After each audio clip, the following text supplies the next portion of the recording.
Dears, welcome back to Xylem Learning. Xylem ലേണിംഗിന്റെ പുതിയൊരു ക്ലാസ്സിലേക്ക് ശ്രുതി ടീച്ചറിന്റെ മലയാളം ക്ലാസ്സിലേക്ക് എല്ലാവർക്കും സ്വാഗതം. ഇന്ന് ടീച്ചർ വന്നിരിക്കുന്നത് നിങ്ങൾക്കൊരു പരീക്ഷാ ചോദ്യമായിട്ടാണ്. പരീക്ഷാ ചോദ്യം എന്നതിലപ്പുറം നിങ്ങൾ പഠിച്ച കാര്യങ്ങൾ ഒന്ന് ഓർമ്മിപ്പിക്കുകയാണ് കേട്ടോ. അപ്പോൾ ഏത് പരീക്ഷയിലും കാണാവുന്ന ഒരു ചോദ്യമാണ് ശീർഷകത്തിന്റെ ഔചിത്യം. ശീർഷകം എന്ന് പറയുന്നത് എന്താണ്?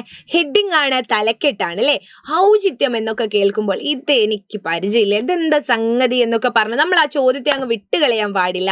ഔചിത്യം എന്ന് പറഞ്ഞാൽ ഒന്നുമില്ല, ആ ശീർഷകം, ആ ഹെഡിങ്, ആ തലക്കെട്ട്, ആ പാഠത്തിന് അല്ലെങ്കിൽ അവർ തന്നിരിക്കുന്ന ഒരു പക്ഷെ ഒരു കഥ തന്നിട്ട് അതിനൊരു ശീർഷകമൊക്കെ ഉണ്ടാവും, ഒരു ഹെഡിങ്ങും തലക്കെട്ടൊക്കെ കൊടുത്തിട്ടുണ്ടാവും. അത് അതിന് യോജിക്കുന്നുണ്ടോ എന്ന് നമ്മളൊന്ന് പരിശോധിച്ചാൽ മതി. ചിലപ്പോൾ നമ്മളെ പാഠഭാഗത്തിന്റെ തലക്കെട്ട് തന്നെയാണ് അതിനുചിതമാണോ എന്ന് നോക്കാറുള്ളത്.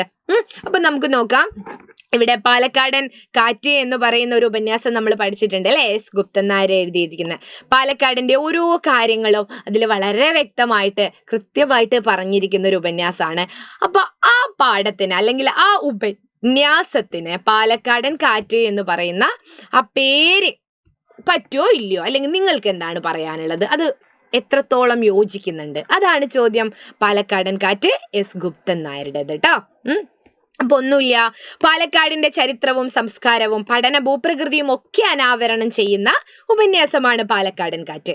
അപ്പോൾ ഇതിൽ ആ നഗരത്തിന്റെ പാരമ്പര്യവും ജീവിതശൈലിയും എല്ലാം വ്യക്തമാക്കുന്നുണ്ട് അല്ലെ. അതിന്റെ ഒരു പാരമ്പര്യം, അതുപോലെ അവിടുത്തുകാരെ ജീവിതശൈലി, അതൊക്കെ അവിടെ ഈ ഒരു ഉപന്യാസത്തിൽ കാണുന്നുണ്ട്.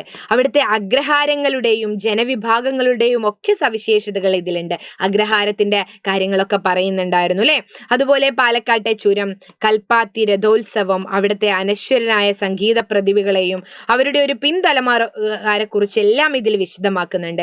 ഏറ്റവും ചൂടുകൂടിയ നഗരത്തെ അലട്ടുന്ന വിവിധ തരത്തിലുള്ള പ്രശ്നങ്ങളെ കാറ്റുമായിട്ട് ബന്ധിപ്പിച്ചിട്ടാണ് അല്ലെ. അവിടുത്തെ കാറ്റിനൊരു പ്രത്യേകതയുണ്ട്. ഏറ്റവും ചൂടുകൂടിയ ഒരു സ്ഥലമാണ് പാലക്കാട്. അപ്പൊ കാറ്റുമായിട്ട് ബന്ധിപ്പിച്ചിട്ടാണ് ഈ ഉപന്യാസത്തിൽ പറയുന്നത്. അപ്പോൾ മറ്റേത് പേരിനേക്കാട്ടും നമുക്ക് അറിയാം ഏറ്റവും യോജിക്കുന്ന പേര് പാലക്കാടൻ കാറ്റ് എന്നുള്ളത് തന്നെയാണ് എന്നും പറഞ്ഞ് നമുക്ക് ഈ ഒരു ചോദ്യം അവസാനിപ്പിക്കാം. അപ്പോൾ ടീച്ചർ മറ്റൊരു വീഡിയോ ആയിട്ട് മറ്റൊരു ക്ലാസ്സിൽ വരാം. കൂടുതൽ കാര്യങ്ങൾ അറിയാൻ വേണ്ടിയിട്ട് നിങ്ങൾ എന്ത് ചെയ്യുക, നമ്മുടെ ലൈവ് ക്ലാസ്സുകളിലേക്ക് കൃത്യസമയത്ത് ഫ്രണ്ട്സിനെ എല്ലാവരെയും കൂട്ടി വരിക. ഓക്കെ, അപ്പോൾ കാണാം.